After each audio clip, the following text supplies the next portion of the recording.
நகையை விற்று உடனடி பணம் பெற மேக்ஸ் கோல்ட் கால் 04445454545. ஆஹா, no compromise. உங்க சைடுலயும் எங்க சைடுலயும். It's a GT promise. GT Holidays, South India's #1 travel brand. பாரம்பரியமான சுவையான புது அறிமுகம் KTV True Value Groundnut Oil. பிறப்பின் அடிப்படையிலே உயர்வு தாழ்வு உண்டு என்று சொல்வது பாசிசம். அப்போ பாசிசம் கூடாது, பிளவுவாத சக்திகள் தமிழ்நாட்டில் வந்துவிடக் கூடாது என்று கொள்கை எதிரி பிஜேபி என்று எங்க தலைவர் சொல்லியிருக்காரு, மாநாட்டில் சொன்னாரு. அந்த அடிப்படையில் தான் நாங்கள் செயல்பட்டு கொண்டிருக்கோம். அரசியல் எதிரிகள் மாறுவாங்க. இன்னைக்கு திமுக ஆட்சியில் இருக்கனால திமுக அரசியல் எதிரி, நாளைக்கு அதிமுகவோ இல்ல வேற கட்சிகளோ அதிகாரத்தில் இருந்து மக்களை ஏமாற்றுகின்ற பொழுது அவர்கள் அரசியல் எதிரியாக இருப்பாங்க. ஆனா கொள்கை எதிரி எப்பொழுதுமே எங்களுக்கு பிஜேபி தான். இதை தான் சீமான் அவர்கள் ஒரு கேள்வியா முன்வைக்கும் போது கொள்கை எதிரி நல்லா போயிட்டு இருந்துச்சு பிரதர், நீ நல்லா போயிட்டு இருந்துச்சு, எதுக்கு தேவையில்லாத ஒரு கேள்வி அதெல்லாம். மக்களை ஏமாற்றி கொண்டிருப்பவர்களை பார்த்து தான் நம்ம விமர்சிக்கணுமே தவிர ஆட்சியில் இல்லாதவர்களை பேசி என்ன பிரயோஜனம்? இப்போ நாங்கள் ஏதாவது விசிகேவை விமர்சிக்கிறோமா இல்லை கம்யூனிஸ்ட் தோழர்களை விமர்சிக்கிறோமா? இப்போ சீமான் அவர்கள் முன் வச்ச கருத்து அப்படின்னு சொல்லும்போது அதை அவாய்ட் பண்ணுங்கன்ற விதத்தில் பேசுறீங்க. இல்லைங்க, நாங்கள் பிரைமரி ஃபோர்ஸ். தமிழ்நாட்டினுடைய அரசியல் களம் என்பது தாவேகாவா திமுகவா போய்கொண்டு இருக்கின்ற பொழுது இடையில் வரக்கூடிய எலிகளையும் பூனைகளையும் பற்றி நீங்கள் கேள்வி கேட்டீங்கன்னா அதுக்கு நான் என்ன பதில் சொல்ல? அவங்க கடுமையாக விமர்சனம் பண்ணுறாங்க, அதனால ஒரு காட்டமா?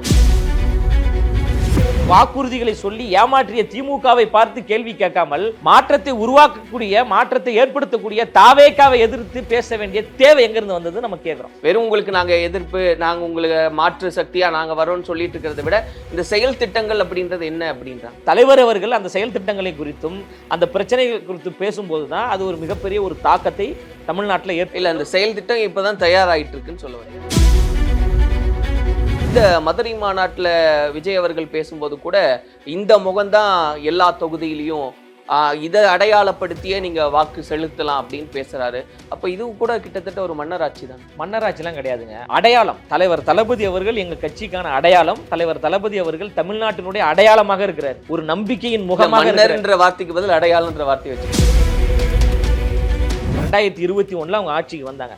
திமுக மட்டும் தனித்து போட்டியிட்டதா? திமுக மட்டும் தனித்து பிரச்சாரம் செய்தார்களா? திமுக மட்டும் தனித்து வாக்கு வங்கிகளை பெற்று ஆட்சிக்கு வந்தாங்களா? அப்ப திமுகவினுடைய கூட்டணி கட்சியினுடைய தயவு இல்லாமல் திமுக ஆட்சிக்கு வந்திருக்குமா? விசிகாவினுடைய உழைப்பு இல்லாமல், தயவு இல்லாமல், கம்யூனிஸ்ட் தோழர்களுடைய உழைப்பு இல்லாமல், தயவு இல்லாமல், அவங்களுடைய பிரச்சாரம் இல்லாமல், காங்கிரசினுடைய உழைப்பு இல்லாமல், தயவு இல்லாமல், அவர்களுடைய பிரச்சாரம் இல்லாமல் திமுக ஆட்சிக்கு வந்துருச்சா? இப்ப சரியான கட்டமைப்பு இல்ல, இப்பதான் ஆரம்பிச்சிருக்கிறதுனால அதனால 234 தொகுதிகளிலும் தொகுதி பொறுப்பாளர்கள் இருக்கிறாங்க, 120 மாவட்ட செயலாளர்கள் இருக்காங்க. திமுக அதிமுகவிற்கு இணையான கட்டமைப்பு கொண்ட ஒரே கட்சி தமிழ்நாட்டில் தமிழக வெற்றி கழகம் தான். பேருந்தே செல்ல முடியாத கிராமத்திலும் கூட தமிழக வெற்றி கழகத்தினுடைய கொடி பறக்குது, தலைவருக்கு அங்க போஸ்ட் அடிச்சிருக்காங்க. நாளைக்கே தேர்தல் வந்தாலும் போட்டியிடுவதற்கு திமுகவோடு அதிமுகவோடு அரசியல் களத்தில் சண்டை செய்வதற்கு தமிழக வெற்றி கழகம் தயார். கருத்து கணிப்புகளும் சரி, அரசியல் விமர்சகர்களும் சரி, பத்திரிகையாளர்களும் சரி என்ன சொல்றாங்க? தமிழக வெற்றி கழகம் மிகப்பெரிய ஒரு தாக்கத்தை தமிழ்நாட்டில் ஏற்படுத்தி விட்டது. அவங்க ஜெயிக்கிறதுக்கான வாய்ப்பு இல்லைன்றது நாங்க வெற்றி பெறுவோம் தானே சொல்றோம்.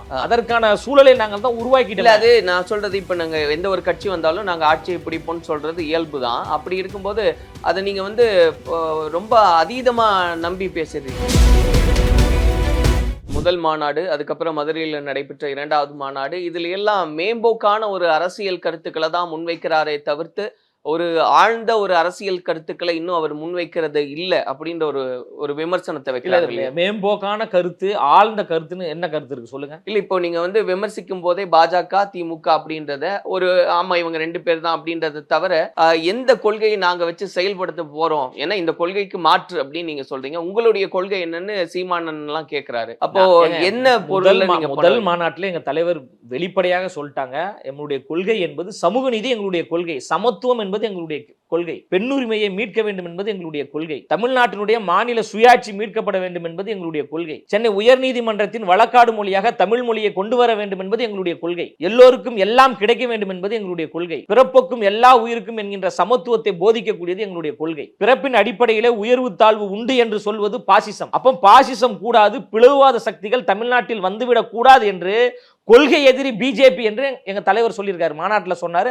அந்த அடிப்படையில் தான் நாங்கள் செயல்பட்டு கொண்டிருக்கோம். அரசியல் எதிரி திமுக. அப்போ அரசியல் ரீதியாக மக்களிடம் பொய்யான வாக்குறுதிகளை சொல்லி பொய்யாக ஓட்டை பெற்றுக்கொண்டு மக்களை ஏமாற்றி கொண்டிருக்கின்ற திமுக எங்களுடைய அரசியல் எதிரி. அரசியல் எதிரிகள் மாறுவாங்க, இன்னைக்கு திமுக ஆட்சியில் இருக்கனால திமுக அரசியல் எதிரி. நாளைக்கு அதிமுகவோ இல்ல வேற கட்சிகளோ அதிகாரத்தில் இருந்து மக்களை ஏமாற்றுகின்ற பொழுது அவர்கள் அரசியல் எதிரியாக இருப்பாங்க. ஆனா கொள்கை எதிரி எப்பொழுதுமே எங்களுக்கு பிஜேபி தான். இததான் சீமான் அவர்கள் ஒரு கேள்வியா முன்வைக்கும் போது கொள்கை எதிரி நல்லா போயிட்டு இருந்துச்சு பிரதர், நீ நல்லா போயிட்டு இருந்துச்சு, எதுக்கு தேவையில்லாத ஒரு கேள்வி அதெல்லாம்? இல்ல கொள்கை எதிரி அப்படிங்கும் போது அப்ப அவங்களுடைய அரசியலை நீங்க ஏத்துக்கிறீங்களா? இங்க அரசியல் எதிரின்னா அவங்களுடைய கொள்கையை ஏத்துக்கிறீங்களான்ற கேள்விகள் எல்லாம் முன்வைக்கிறாங்க. அதாவது மக்களை சுரண்டி கொண்டிருக்கின்ற, மக்களை ஏமாற்றி கொண்டிருக்கின்ற பொய்யான வாக்குறுதிகளை சொன்னவர்களை நாங்கள் மூர்க்கமாக எதிர்க்கிறோம். ஆட்சியில் இருக்கின்ற ஆட்சியாளர்களை எதிர்த்து கேள்வி கேட்பதுதான் துணிச்சல். அப்போ மாநிலத்தில் ஆட்சியில் இருப்பது திமுக, ஒன்றியத்தில் ஆட்சியில் இருப்பது பிஜேபி. அப்போ ஆட்சியில் இருந்து மக்களை நசுக்கி கொண்டிருக்கின்ற, மக்களை ஏமாற்றி கொண்டிருப்பவர்களை பார்த்துதான் நம்ம விமர்சிக்கணுமே தவிர ஆட்சியில் இல்லாதவர்களை பேசி என்ன பிரயோஜனம்? இப்ப நாங்க ஏதாவது விசிகேவை விமர்சிக்கிறோமா, இல்ல கம்யூனிஸ்ட் தோழர்களை விமர்சிக்கிறோமா, இல்ல காங்கிரஸ் தோழர்களை விமர்சிக்கிறோமா, யாராவது விமர்சிக்கிறோமா? கிடையாது. அப்போ அதிகாரத்தில் இருந்து கொண்டு அந்த அதிகாரத்தை தவறாக பயன்படுத்தக்கூடியவர்களை எதிர்த்து கேள்வி கேட்பதுதான் ஒரு அரசியல் பண்பு. அந்த அடிப்படையில் தான் நாங்க செயல்பட்டு கொண்டிருக்கோமே தவிர. அதெல்லாம் சரிதான். ஆனா இப்போ சீமான் அவர்கள் முன் வச்ச கருத்து அப்படின்னு சொல்லும் போது அதை அவாய்ட் பண்ணுங்கன்ற விதத்துல பேசுறீங்க. இல்லங்க, நாங்க பிரைமரி ஃபோர்ஸ் பிரதர். தமிழ்நாட்டினுடைய அரசியல் களம் என்பது தாவேகாவா திமுகவா? தமிழ்நாட்டினுடைய முதல்வர் ரேஸ் என்பது அண்ணன் விஜய் அவர்களா திரு ஸ்டாலின் அவர்களா என்றுதான் அரசியல் களம் போய்கொண்டிருக்கு. அப்படி போய்கொண்டு இருக்கின்ற பொழுது இடையில் வரக்கூடிய எலிகளையும் பூனைகளையும் பத்தி நீங்க கேள்வி கேட்டீங்கன்னா அதுக்கு நான் என்ன பதில் சொல்ல முடியும்? கடுமையா விமர்சனம் பண்றாங்க, அதனால ஒரு காட்டமா? அவர்கள் எங்களை விமர்சிப்பதற்கு எந்த அருகதையுமே கிடையாதுன்னு நம்ம சொல்றோம். திமுகவை எதிர்த்து கட்சி ஆரம்பித்தவர்கள், திமுக கூடாது என்று கட்சி ஆரம்பித்தவர்கள், ஆட்சியில் யார் இருக்கா? திமுக இருக்கிறாங்க. சமூக நீதிக்கு எதிராக யார் இருக்கா? திமுக இருக்கிறாங்க. சாதிவாரி கணக்கெடுப்பு இன்னும் நடத்தாமல் இருப்பது யாரு? திமுக. அனைத்து பெண்களுக்கும் 1000 ரூபாய் தருகிறேன் என்று பொய்யாக சொல்லி ஓட்டை பெற்றுக்கொண்டு சில குறிப்பிட்ட பெண்களுக்கு மட்டும்தான் நாங்க 1000 ரூபாய் கொடுப்போம் என்று சொல்லி ஏமாற்றியது யாரு? திமுக. மாணவருடைய கல்வி கடனை தள்ளுபடி பண்ணுவோம் என்று சொல்லி ஓட்டை பெற்றுக்கொண்டு இன்று மாணவருடைய கல்வி கடனை தள்ளுபடி செய்யாமல் இருப்பது யாரு? திமுக. அப்போ வாக்குறுதிகளை சொல்லி ஏமாற்றிய திமுகவை பார்த்து கேள்வி கேட்காமல் மாற்றத்தை உருவாக்கக்கூடிய, மாற்றத்தை ஏற்படுத்தக்கூடிய தாவேகாவை எதிர்த்து பேச வேண்டிய தேவை எங்க இருந்து வந்தது நம்ம கேட்கிறோம். அவங்க எல்லாரையுமே தான் நாங்க விமர்சனம் பண்றோம், திமுகவையும் நாங்க எதிர்த்து தான் பேசுறோம், தாவேகா நாங்க ஒரு மாற்றுன்னு சொல்லிட்டு வரும்போது அது சரியா இல்லைன்றனால நாங்க கேட்கிறோம். எந்த இடத்துல தவறாக இருக்கிறோம்னு சொல்லுங்க. இல்ல அவங்களுடைய பாயிண்ட் ஆஃப் வியூல ஒரு விஷயம் தான் நான் கேட்கணும்னு விருப்பப்படுறது. அவங்க என்ன சொல்றாங்க, எங்களுடைய குறைஞ்சபட்ச செயல் திட்டங்கள் இது, எங்களுடைய கொள்கை நீங்க சொன்னீங்க இல்லையா, அது போல எங்களுடைய செயல் திட்டம் என்ன? இப்போ இந்த நாட்டுக்கு இவ்வளவு கடன் இருக்கு, இல்ல தமிழ்நாட்டுக்கு இவ்வளவு கடன் இருக்குன்னா இது எப்படி கடன் இல்லாத மாநிலமா நாங்க மாத்துவோன்ற அந்த செயல் திட்டங்கள்லாம் அதை தானே நீங்க சொல்லணும். வெறும் உங்களுக்கு நாங்க எதிர்ப்பு, நாங்க உங்களுக்கு மாற்று சக்தியா நாங்க வரோம்னு சொல்லிட்டு இருக்கிறத விட இந்த செயல் திட்டங்கள் அப்படின்றது என்ன அப்படின்றாங்க. எங்க செயல் திட்டம் என்பது தலைவர் விக்கிரவாண்டி மாநாட்டிலையும் மதுரை மாநாட்டிலையும் தெளிவாக சொல்லிட்டாங்க. எல்லோருக்கும் எல்லாம் கிடைக்க வேண்டும், மக்களுடைய வரிப்பணம் மக்களுக்கே போக வேண்டும். அது எப்படி? செயல் திட்டங்கள் மூலமாக உருவாக்கக்கூடிய வேலைகள் நடந்து கொண்டிருக்குங்க. இன்னும் தேர்தலுக்கு 8 மாசம் இருக்கு, தேர்தல் வாக்குறுதிகள் வரப்போகுது. இது குறித்தெல்லாம் எங்க தலைவரும் எங்க கட்சியினுடைய 2ஆம் கட்ட தலைவர்களும் அதிகாரப்பூர்வமா பேச போறாங்க, மக்களை சந்திக்க போறாங்க. இப்ப சுற்றுப்பயணத்துல மாவட்டம் தோறும் தலைவர் அவர்கள் பேச போறாங்க. எந்தெந்த மாவட்டத்தில் என்னென்ன பிரச்சனைகள் இருக்கிறதோ அந்த பிரச்சனைகளை குறித்து தலைவர் பேச போறாங்க. அந்த பிரச்சனைகளை தீர்க்கக்கூடிய வழிமுறைகள் என்ன என்பதை குறித்து தலைவர் அவர்கள் பேச போறாங்க. அப்போ அந்த தலைவர் அவர்கள் அந்த செயல் திட்டங்களை குறித்தும் அந்த பிரச்சனைகள் குறித்து பேசும்போதுதான் அது ஒரு மிகப்பெரிய ஒரு தாக்கத்தை தமிழ்நாட்டில் ஏற்படும். செயல் திட்டம் இப்பதான் தயாராயிட்டு இருக்குன்னு சொல்லுவாங்க. செயல் திட்டங்கள் குறித்து தலைவர் பேசுவார், மக்களிடம் பேசுவார். மக்களிடம் பேச போறாருல, மக்களை சந்திக்கக்கூடிய நிகழ்வு தானே இப்போ வர 13ஆம் தேதி நடைபெற போகிறது. தலைவர் அவர்களுக்கும் மக்களுக்கும் நேரடியான உரையாடல் நடைபெற போகிறது. நேரடியாக பேச போறாரு. தூய்மை பணியாளருடைய பிரச்சனை எப்படி சரி செய்வது, மாணவர்களுடைய பிரச்சனை எப்படி சரி செய்வது, மாற்றுத்திறனாளிகளுடைய பிரச்சனை எப்படி சரி செய்வது, தொழிலாளர்களுடைய பிரச்சனையை எப்படி சரி செய்வது என்பது குறித்து தலைவர் அவர்கள் அந்த பாதிக்கப்பட்ட மக்களோடு பேச போறார். திட்டங்களை குறித்து அப்ப அந்த செயல் திட்டம் என்ன, நாங்க எப்படி செயல்படுத்துவோம், எப்படி இந்த கடன்ல இருந்து மீட்கக்கூடிய விஷயம் எல்லாவற்றையும் எங்க தலைவர் அவர்கள் அதிகாரப்பூர்வமாக அறிவிப்பாங்க. தேர்தல் வாக்குறுதிக்கென்று நம்ம வாக்குறுதிகள் வெளியிட போகின்றோம், செயல் திட்டங்களுக்கென்று வாக்குறுதிகள் வெளியிட போகிறோம். அடுத்தடுத்த காலங்கள்ல அதெல்லாம் முறையாக வரும். இப்ப இந்த மாநாடு குறித்து நம்ம பேசும்போது நீங்க ஏற்கனவே ஒரு விமர்சனத்தை வச்சீங்க, மன்னர் ஆட்சி நடக்குது இங்க அப்படின்னு. ஆனா இந்த மதுரை மாநாட்டுல விஜய் அவர்கள் பேசும்போது கூட இந்த முகம்தான் எல்லா தொகுதியிலையும் இதை அடையாளப்படுத்தியே நீங்க வாக்கு செலுத்தலாம் அப்படின்னு பேசுறாரு. அப்ப இது கூட கிட்டத்தட்ட ஒரு மன்னராட்சி தானே? மன்னராட்சிலாம் கிடையாதுங்க. அதாவது மன்னர் முகத்தை மட்டுமே நினைச்சு, அதாவது அடையாளம். தலைவர் தளபதி அவர்கள் எங்க கட்சிக்கான அடையாளம். தலைவர் தளபதி அவர்கள் தமிழ்நாட்டினுடைய அடையாளமாக இருக்கிறார். ஒரு நம்பிக்கையின் முகமாக. மன்னர் என்ற வார்த்தைக்கு பதில் அடையாளம்ன்ற வார்த்தை வச்சுக்கிறீங்க. இல்ல, மன்னர் என்பது யாருன்னா உதயநிதி ஸ்டாலின் தாங்க மன்னர். ஸ்டாலின் அவர்கள் தான் மன்னர். ஸ்டாலின் அவர்கள் சொல்றாரு, எனக்கு பிறகு என் குடும்பத்திலிருந்து யாரும் வரமாட்டாங்கன்னு சொன்னார்ல, அதை செய்தாரா? உடனே அவங்க பையனை கட்சியில சேர்க்கிறாங்க, இளைஞரணி பொறுப்பு கொடுக்குறாங்க. சட்டமன்ற உறுப்பினர் ஆக்குறாங்க, மந்திரி ஆக்குறாங்க, இன்று துணை முதலமைச்சர் வரைக்கும் மிகப்பெரிய ஒரு அங்கீகாரத்தை கொடுத்துருக்காங்க. இதுதான் மன்னராட்சி. இதுக்கப்புறம் வந்து நாங்க சினிமா தயாரிப்பு நிறுவனத்தை வேற ஒருத்தர் நாங்க கொடுத்துட்டோம், இதுக்கப்புறம் நாங்க படமே தயாரிக்க மாட்டோம் என்று சொன்னார்கள். இன்று அவருடைய இன்பநிதி ஸ்டாலின் தயாரிப்பு நிறுவனத்துல படம் வெளிவருகிறது. அப்ப இதுதான் மன்னராட்சி, குறுநிலை மன்னராட்சி. ஓகே, பண்ணையார்த்தனை வந்து திமுக தான் இருக்கு. இல்ல இந்த ஒரு எங்க முகம் தலைவருடைய மன்னராட்சிக்கான அடையாளம் தலைவருடைய இல்ல. முகம் என்பது இந்த மண்ணுக்கான, இந்த மக்களுக்கான, தமிழ்நாட்டினுடைய கலாச்சாரத்திற்கான, வாழ்வியலுக்கான ஒரு அடையாளமாக பார்க்கிறோம். எங்க தலைவர் வந்து தமிழ்நாட்டில் இருக்கின்ற 7 கோடி மக்களுடைய இல்லத்துக்கு போய் சேர்ந்துட்டார். அப்போ அந்தந்த தொகுதியில் இருக்கக்கூடிய பாமர மக்கள், ஏழை மக்கள், நசுக்கப்பட்ட மக்கள், மிகவும் பிற்படுத்தப்பட்ட மக்களை தான் எங்க தலைவர் அவர்கள் வேட்பாளராக அறிவிக்க போறார். நீங்க வந்து நானே அங்கு வேட்பாளராக நிற்கிறேன் என்பதை உணர்ந்து நீங்கள் வந்து அவர்களை வெற்றி பெற வைக்கணும், வாக்கு செலுத்த வேண்டும் என்கின்ற அன்பின் வெளிப்பாடாக சொன்ன வார்த்தை தானே தவிர மன்னராட்சிக்கும் அவர் சொன்ன அந்த முகத்திற்கான அடையாளமும் வந்து வேறுபட்டு இருக்கு. இல்ல ஏன் இந்த கேள்வி அப்படின்னா, முதல் மாநாடு நடந்த சமயத்திலையும் 2வது மாநாடு நடந்த சமயத்திலையும் ரொம்ப முக்கியமான நபர்கள்லாம் வந்து இந்த கட்சியில இணைவாங்க, அவங்களையெல்லாம் பார்க்கலான்னு பேசப்பட்டுச்சு. அப்படி இருக்கும்போது முதல் மாநாட்டிலையும் அப்படியாக எந்த ஒரு விஷயமும் நடக்கல, 2வது மாநாட்டிலையும் நடக்கல. அப்படிங்கும்போது அப்போ அவருடைய அடையாளம் மட்டுமே இருக்கணும் அப்படின்றது.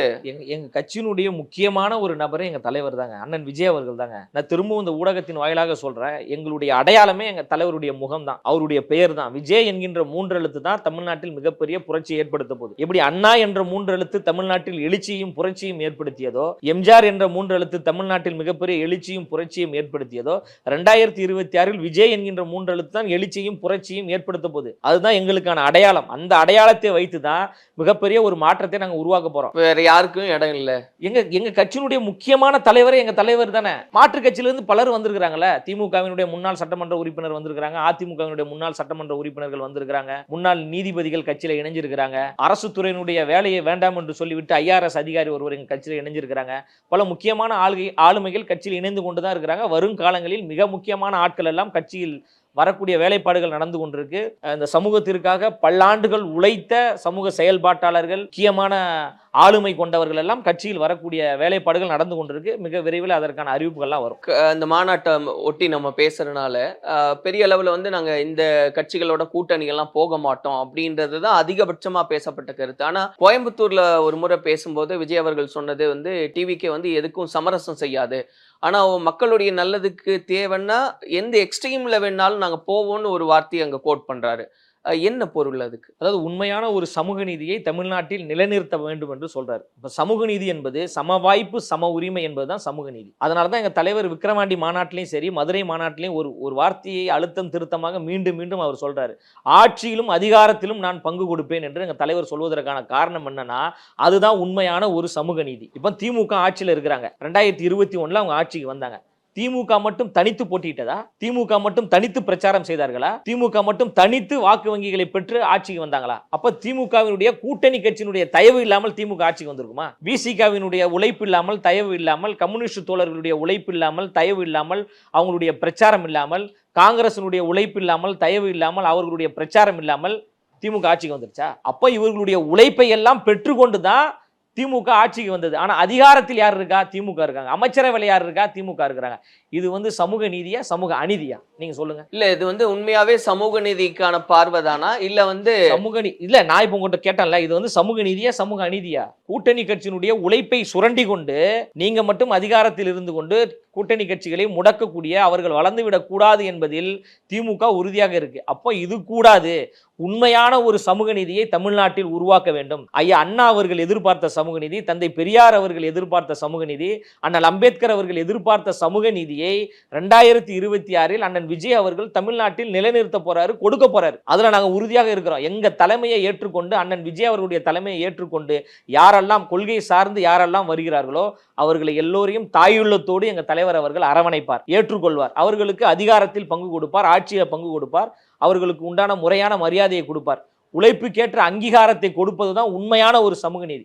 அப்படி நீங்க சொல்றது மற்ற விமர்சனங்கள்லாம் எப்படி சொல்றாங்கன்னா, இப்ப சரியான கட்டமைப்பு இல்ல, இப்பதான் ஆரம்பிச்சிருக்கிறதுனால அதனால வாய்ப்பு கொடுத்து 234 தொகுதிகளிலும் தொகுதி பொறுப்பாளர்கள் இருக்கிறாங்க, 120 மாவட்ட செயலாளர்கள் இருக்காங்க. திமுக அதிமுகவிற்கு இணையான கட்டமைப்பு கொண்ட ஒரே கட்சி தமிழ்நாட்டில் தமிழக வெற்றி கழகம் தான். பேருந்தே செல்ல முடியாத கிராமத்திலும் கூட தமிழக வெற்றி கழகத்தினுடைய கொடி பறக்குது, தலைவருக்கு அங்க போஸ்ட் அடிச்சிருக்காங்க. ஆதாரப்பூர்வமாக அதிகாரப்பூர்வமா என்னால நிரூபிக்க முடியும்.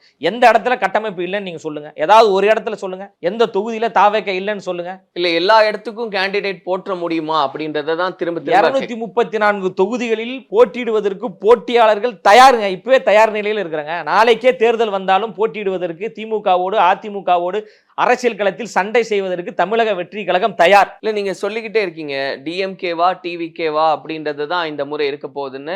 ஆனா அப்படி கிடையாது.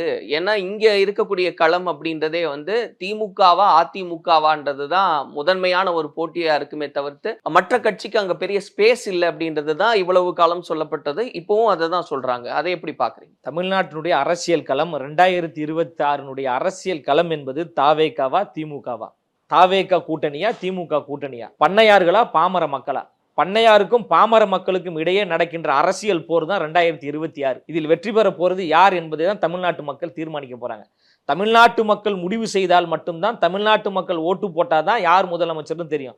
ஐயா ஸ்டாலின் அவர்கள் முதலமைச்சராக வேண்டும் என்று அவர் முடிவு பண்ணா போதாது, தமிழ்நாட்டு மக்கள் முடிவு பண்ணணும். ஐயா எடப்பாடி பழனிசாமி அவர்கள் நான் தான் முதலமைச்சராக போறேன்னு சொன்னா மட்டும் போதாது, தமிழ்நாட்டு மக்கள் முடிவு பண்ணணும். இப்ப எங்க தலைவர் அண்ணன் விஜய் அவர்கள் வந்து முதலமைச்சராக வேண்டும் நாங்க சொல்றோம், ஆனா தமிழ்நாட்டு மக்கள் முடிவு பண்ணணும். தமிழ்நாட்டு மக்கள் முடிவு செய்து விட்டார்கள், ஓட்டு போடுவதற்கு தயாராகிட்டாங்க. அந்த தேர்தல் தேதியை எதிர்நோக்கி தமிழ்நாட்டு மக்கள் காத்து கொண்டிருக்கிறாங்க. தமிழ்நாட்டினுடைய தாய்மார்களும் இளைஞர்களும் தான் மாற்றத்தை உருவாக்கக்கூடிய முதன்மை சக்திகள். இந்த முதன்மை சக்திகள் தயார் நிலையில இருக்கிறாங்க. திமுகவும் வேண்டாம் அதிமுகவும் வேண்டாம். தமிழகத்தில் ஒரு மாற்றம் தேவைப்படுகிறது, ஒரு மாற்று தலைமை தேவைப்படுகிறது, ஒரு மாற்று சக்தி தேவைப்படுகிறது. அப்போ பிரைமரி ஃபோர்ஸாக முதன்மை சக்தியாக வரக்கூடிய அண்ணன் விஜய் அவர்களை தமிழ்நாட்டின் முதலமைச்சர் ஆக்க வேண்டும் என்பதில் தமிழ்நாட்டு மக்கள் தெளிவாக இருக்கிறாங்க. நான் வந்து உறுதியாக சொல்றேன், வாய்ப்பு கிடைத்தால் உங்க கலாட்டா சேனல் சார்பாக நீங்க இந்த பகுதிகளில் கூட ஒரு நேர்காணல் நடத்துங்க, மக்களிடம் ஒரு கருத்து கேட்பை முன்னெடுங்க. அதாவது ஸ்டாலின் அவர்கள் முதலமைச்சர் ஆகணுமா, திரு விஜய் அவர்கள் முதலமைச்சர் ஆகணுமான்றலாம் கேள்வி கேட்க வேணாம். தமிழ்நாட்டில் அடுத்து யார் ஆட்சிக்கு வந்தா சரியாக இருக்கும், அடுத்து யார் முதலமைச்சராக வர வேண்டும் என்று ஒரு கேள்வியை கேளுங்க. எங்க தலைவர் பேரை கூட நீங்க மென்ஷன் பண்ண வேணாம், மக்களே சொல்லுவாங்க. திமுக வேண்டாம் அதிமுக வேண்டாம், புதுசா வந்திருக்கின்ற தாவேகா ஆட்சிக்கு வரணும் நாங்க விரும்புறோம். ஏங்க திமுக கட்சியை சார்ந்தவர்கள், பல தேர்தல்களில் திமுகவுக்கு ஓட்டு போட்டவர்கள் தமிழக வெற்றி கழகத்திற்கு ஓட்டு போடுவதற்கு தயாராக இருக்கிறாங்க. பல பேர் எங்களோடு பேசி கொண்டிருக்கிறாங்க, பல பேர் பேசுறாங்க. அந்த கட்சியில இருந்துகிட்டே இத்தனை வருஷமா திமுக ஓட்டு போட்டோம், இந்த முறை ஒரு மாற்றத்தை நாங்களே உருவாக்க இருக்கிறோம். நான் வந்து உதயசூரியனுக்கு ஓட்டு போட மாட்டோம், இந்த முறை தாவேகாக்கு தான் ஓட்டு போடுவோம், அதிமுகவுக்கு ஓட்டு போட மாட்டோம், தாவேகாக்கு தான் ஓட்டு போடுவோம்னு பல பேர் என்னோடு பேசுறாங்க. பல இடங்களில் பேசி கொண்டிருக்கிறாங்க. பல டீ கடைகளில் நீங்க உட்காந்து, டீ கடையில் தான் அரசியல் பேசுவாங்க, அந்த இடங்களில் நீங்க போய் பாருங்க, பலர் பல கருத்துக்களை முன்வைக்கிறாங்க. அப்போ மாற்றம் என்பது தானாக உருவாகாது, புரட்சி என்பது தானாக உருவாகாது, அது எல்லோரும் சேர்ந்து தான் உருவாகும். நாங்க ஜெயிப்போம், அந்த மக்கள் ஆதரவு இருக்கு அப்படின்றதெல்லாம் கரெக்ட் தான். ஒரு கட்சி இப்போ அண்மை காலமாக கருத்து கணிப்புகளும் சரி, அரசியல் விமர்சகர்களும் சரி, பத்திரிகையாளர்களும் சரி என்ன சொல்றாங்க, தமிழக வெற்றி கழகம் மிகப்பெரிய ஒரு தாக்கத்தை தமிழ்நாட்டில் ஏற்படுத்தி விட்டது, அவங்க ஜெயிக்கிறதுக்கான வாய்ப்பு இல்லைன்றது. நாங்க வெற்றி பெறுவோம் தானே சொல்றோம், அதற்கான சூழலை நாங்கள் தான் உருவாக்கிட்டோம். அது நான் சொல்றது, இப்ப நாங்க எந்த ஒரு கட்சி வந்தாலும் நாங்க ஆட்சியை பிடிப்போம்னு சொல்றது இயல்பு தான். அப்படி இருக்கும்போது அதை நீங்க வந்து ரொம்ப அதீதமா நம்பி பேசுறீங்களா? உண்மையிலே அதீத நம்பிக்கை தான். யார் மீதுனா தமிழ்நாட்டு மக்களின் மீது, தமிழ்நாட்டு தாய்மார்களின் மீது, உங்களை போன்ற இளம் தலைமுறையினர் மீது அதீத நம்பிக்கையில் இருக்கிறோம். உங்களை நம்பி தாங்க நாங்க வரோம். எங்க தலைவர் திரும்ப திரும்ப சொல்வார், தமிழ்நாட்டு தாய்மார்களை நம்பி தான் நான் வரேன், தமிழ்நாட்டு மக்களை நம்பி தான் வரேன், உங்களை நம்பி தான் வரேன்னு சொல்றாரு. உங்க வீட்டு மகனாக, உங்க வீட்டு பிள்ளையாக சொல்றாருல. அப்ப நாங்க அவங்கள நம்பி அதீத நம்பிக்கை, மிக அதீத நம்பிக்கையோடு வரோம். அந்த நம்பிக்கை வீண் போகாது, கண்டிப்பாக அந்த நம்பிக்கையை உருவாக்குவார்கள் என்பதில் எந்த மாற்று கருத்துமே கிடையாது. களம் எங்களுக்கு சாதகமாக இருக்கிறது, களமும் சரி காலமும் சரி எங்களுக்கு சாதகமாக இருக்கிறது. உங்கள் தங்க நகையை விற்று உடனடி பணம் பெற மேக்ஸ் கோல்ட் கால் 04445454545.